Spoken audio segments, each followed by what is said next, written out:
Hola, una buena manera de entender la evolución de la historia militar es observar la evolución de las divisiones de infantería alemanas. Desde la aplastante victoria prusiana sobre Francia en 1870 hasta el estallido de la Segunda Guerra Mundial en 1939. Un periodo de 70 años en el cual experimentaron grandes cambios en su poder de fuego y en la creación de nuevas unidades de apoyo para incrementar su eficiencia. Pero también veremos que durante todo este periodo sus infantes viajaban predominantemente a pie, y esa realidad tuvo efectos sustanciales en el resultado de la Primera y la Segunda Guerra Mundial. Las divisiones prusianas de 1870. Para 1870, las divisiones de infantería prusianas eran muy similares a las divisiones de infantería de la época. Cada división tenía 2 brigadas de infantes, cada brigada 2 regimientos y cada regimiento 3 batallones para un total de 12 batallones. Y como cada batallón podía tener hasta 800 soldados, la división de infantería tenía cerca de 9.600 infantes en sus unidades de combate. La artillería era su unidad de apoyo en combate, y la división prusiana tenía un regimiento de artillería con 4 baterías y cada batería tenía 6 armas, para un total de 24.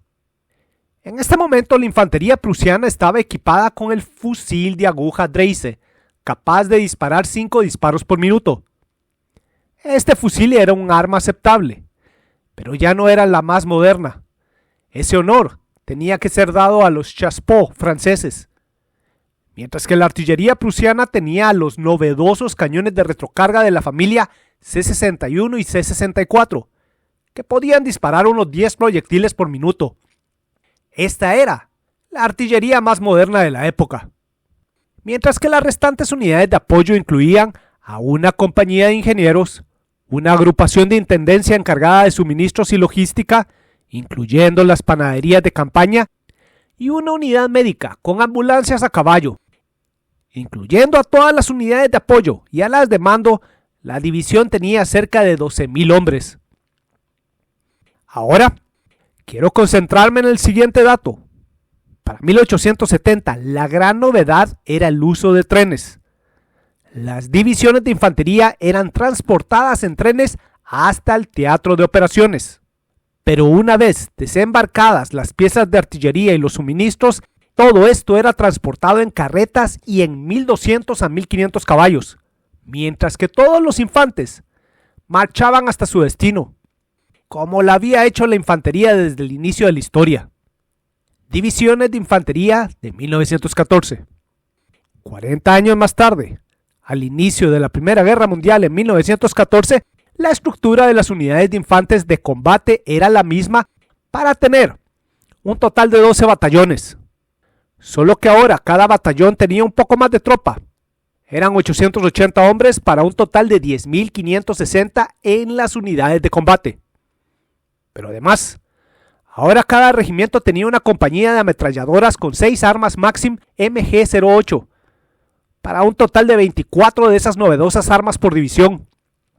Y lo importante es que todas esas ametralladoras disparaban a una velocidad de 600 disparos por minuto y podían colocar 14.400 balas en el aire en cada minuto, el equivalente al fuego de todo un batallón extra de infantería.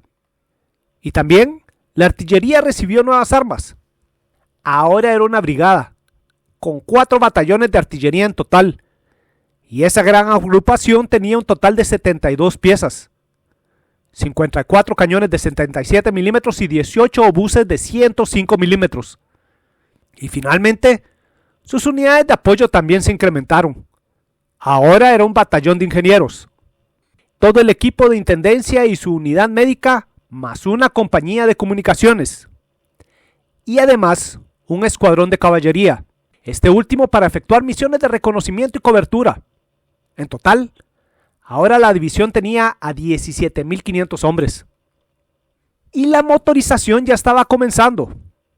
Por ello, sus unidades de transporte recibieron algunos vehículos de motor, más 1000 carretas y 4500 caballos. Por lo tanto, la enorme mayoría del equipo y suministros eran transportados por tracción animal, y la tropa continuaba marchando hasta el campo de batalla. Las divisiones de infantería de 1918. Esta era la estructura de las unidades de fusileros de las divisiones de infantería de 1914. Pero, para 1918, los alemanes la simplificaron. Primero retiraron las unidades de mando al nivel de brigada, y en lugar de 4 regimientos, cada división ahora solo tenía a 3 regimientos de 3 batallones cada uno, para un total de 9 batallones. Y como cada batallón tenía cerca de 800 fusileros, la división tenía cerca de 7200 fusileros en sus unidades de combate. Era una reducción del más del 30% de fusileros en cada división. Pero, gracias a las ametralladoras, el poder de fuego de las divisiones de infantería alemanas se incrementó enormemente. Ahora tenían 54 ametralladoras pesadas, más 144 ametralladoras ligeras MG0815, y con el enorme volumen de fuego que esas armas podían producir por minuto, tenían el fuego equivalente a 7 batallones de infantería extras, para un total de fuego de 16 batallones. Además, al reducir la cantidad de fusileros se redujo el terreno que cada división tenía que cubrir, y entonces se redujo su artillería. Ahora su regimiento solo tenía a 3 batallones con 36 armas, 24 cañones de 77 milímetros y 12 obuses de 105 milímetros. Pero su batallón de ingenieros recibió una compañía con 12 morteros Minenwerfer. Las unidades de apoyo continuaron siendo las mismas, y ahora la división de infantería alemana de 1918 tenía a 15.000 hombres. Y con una mayor motorización en Alemania recibieron 200 vehículos motorizados y se redujo su complemento de caballos a 3.000. Pero estos animales aún transportaban la enorme mayoría de los suministros, municiones y artillería, y la infantería seguía marchando. Además, las divisiones de infantería alemanas podían ser reforzadas con 2 tipos de unidades. Primero, con batallones de asalto de Stoßtruppen, tropa especializada en realizar operaciones de asalto, entre 600 a 800 infantes por batallón, y muchas armas de apoyo, desde ametralladoras a lanzallamas hasta cañones de infantería de 76 milímetros. Además, los infantes de estos batallones tenían varias decenas de las novedosas subametralladoras MP-18 y junto con granadas de mano, estos infantes eran muy eficientes en las operaciones de asalto. Y luego, para enfrentar a la amenaza de los tanques aliados, las divisiones alemanas comenzaron a recibir armas especializadas, como los fusiles antitanque de 13 milímetros y los primeros cañones antitanque de 37 milímetros. Pero por el momento, los cañones antitanque no eran una parte integral de las divisiones de infantería. Divisiones de infantería de 1939. 20 años más tarde, la división de infantería mantenía la misma estructura para sus unidades de combate. 3 regimientos con 3 batallones cada uno para tener 9 batallones. Pero cada regimiento tenía muchas armas de apoyo.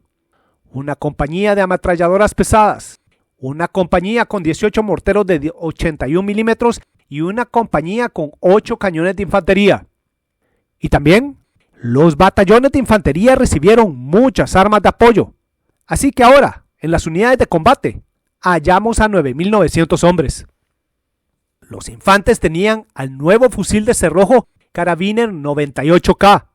Además, hasta 500 ametralladoras de usos múltiples MG34, mientras que oficiales y hombres de unidades especiales tenían a las subametralladoras MP38, y además se tenían hasta 90 rifles antitanque de 7.9 milímetros. Por otra parte, es relevante observar que las nuevas divisiones de infantería de 1939 ya no necesitaban batallones extras de Stoßtruppen, porque ahora toda la tropa de infantería alemana estaba especializada en tácticas de asalto. En esencia, todos los infantes eran Stoßtruppen. El regimiento de artillería ahora tenía 4 batallones con 48 piezas, 36 cañones de 105 milímetros y un batallón con 12 obuses de 150 milímetros. Sus unidades de apoyo eran las mismas a las de 1918, aunque la unidad de comunicaciones pasó a ser un batallón con radios, teléfonos y telégrafos. Además, el escuadrón de caballería fue sustituido por un batallón de reconocimiento. Los caballos fueron sustituidos por motocicletas y vehículos de reconocimiento ligeros. Y finalmente, se le agregó un batallón antitanque con 36 armas antitanque de 37 milímetros y 12 antiaéreas de 20 milímetros. Los tanques y los aviones eran una amenaza permanente que tenía que ser enfrentada. Las divisiones de infantería alemanas de 1939 tenían cerca de 17.500 hombres. El batallón de cañones de asalto. Para incrementar el fuego de apoyo para los infantes, se les quería dar a la división un batallón de cañones de asalto equipados con 18 vehículos Stuck III, pero la producción de esas máquinas de combate nunca fue suficiente, y por lo tanto, los batallones de estas armas solo eran asignados dependiendo de la prioridad requerida. Pero sin lugar a dudas, estos batallones serían unidades de apoyo extremadamente eficientes. Finalmente, cada división de infantería alemana de 1939 tenía algunos cientos de camiones, pero no eran suficientes. Por ello, el grueso de suministros, municiones y armas eran transportados por tracción animal. La división aún requería de varios cientos de carretas y aproximadamente 5.375 caballos, mientras que en campaña los infantes continuaban marchando hasta su destino.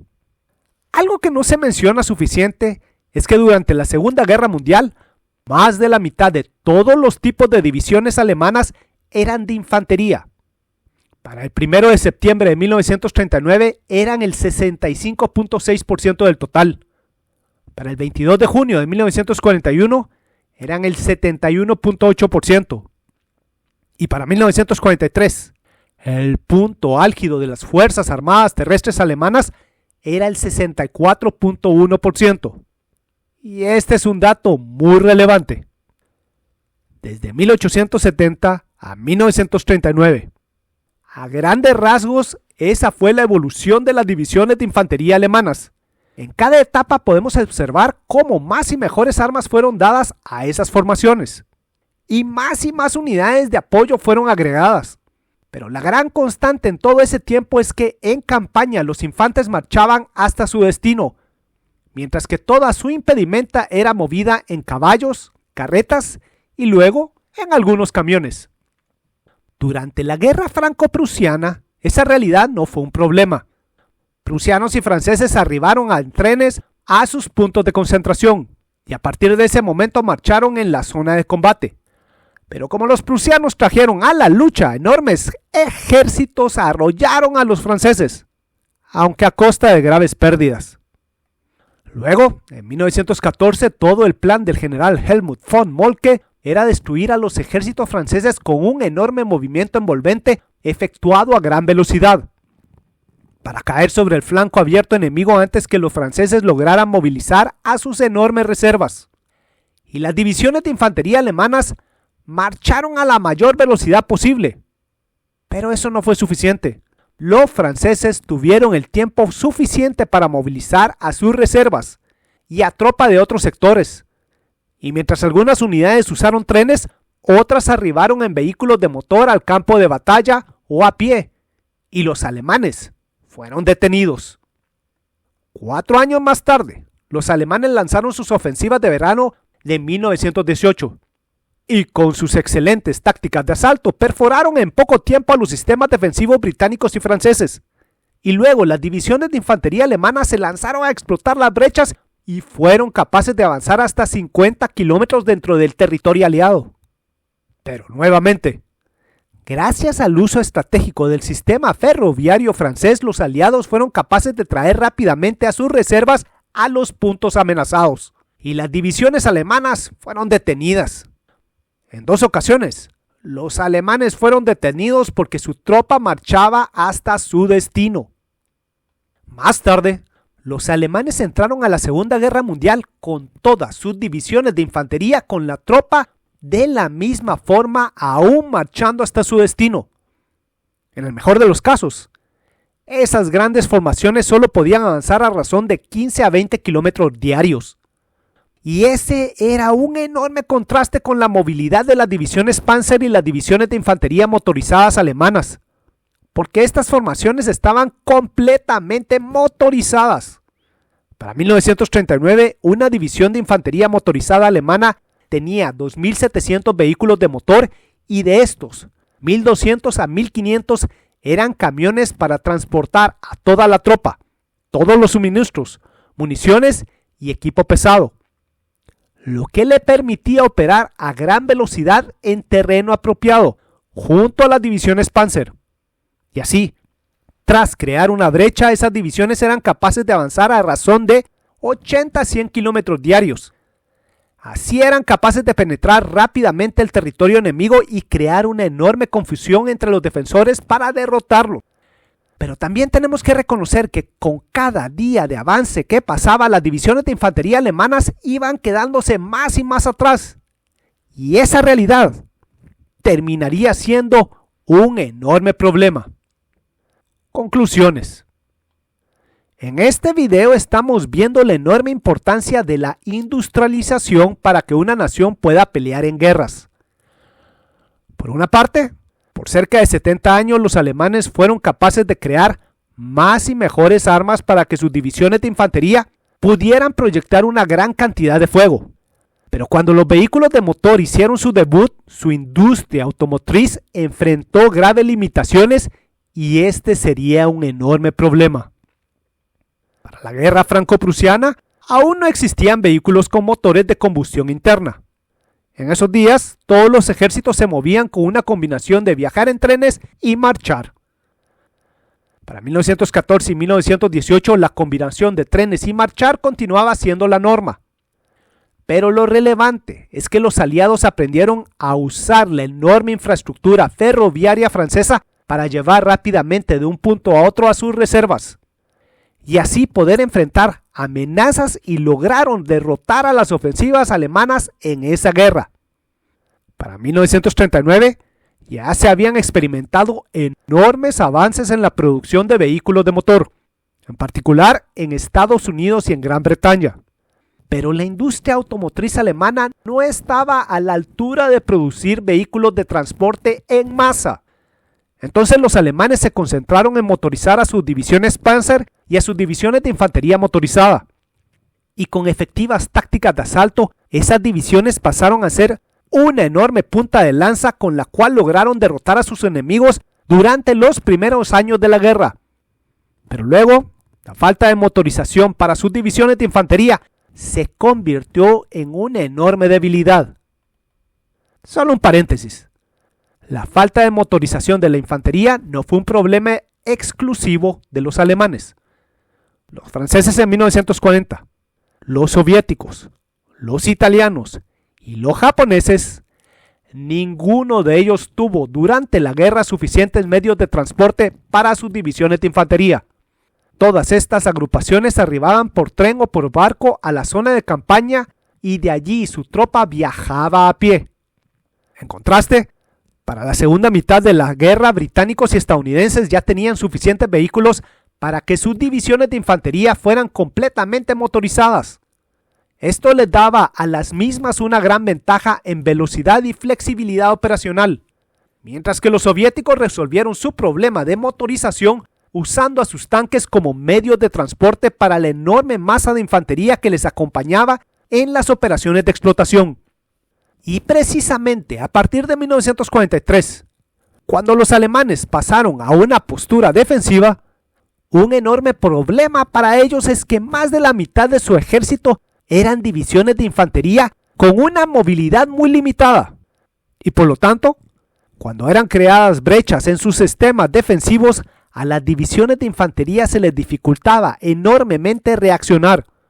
Y de tener que retroceder, la mayoría de las divisiones de infantería alemanas que estaban cerca del sector perforado serían destruidas. Y esa realidad sería otra parte muy importante de la derrota alemana en la Segunda Guerra Mundial. Así de simple. Bueno, espero que este video les haya gustado y si les gustó, estoy seguro que les van a gustar los 3 libros que ya tengo a la venta con la editorial Almuzara en España. Además, para el resto del mundo ya tengo a la venta 9 libros en Amazon. Y si les interesa la historia militar, serán una buena adquisición para este año 2025. Y como siempre quiero agradecerle a mis patrocinadores por su apoyo para continuar realizando estos videos. Muchas gracias. Y en mi cuenta de Patreon ya tengo habilitada una tienda por si desean adquirir piezas de arte creadas por mí. Atentamente, Víctor Aguilar Chan.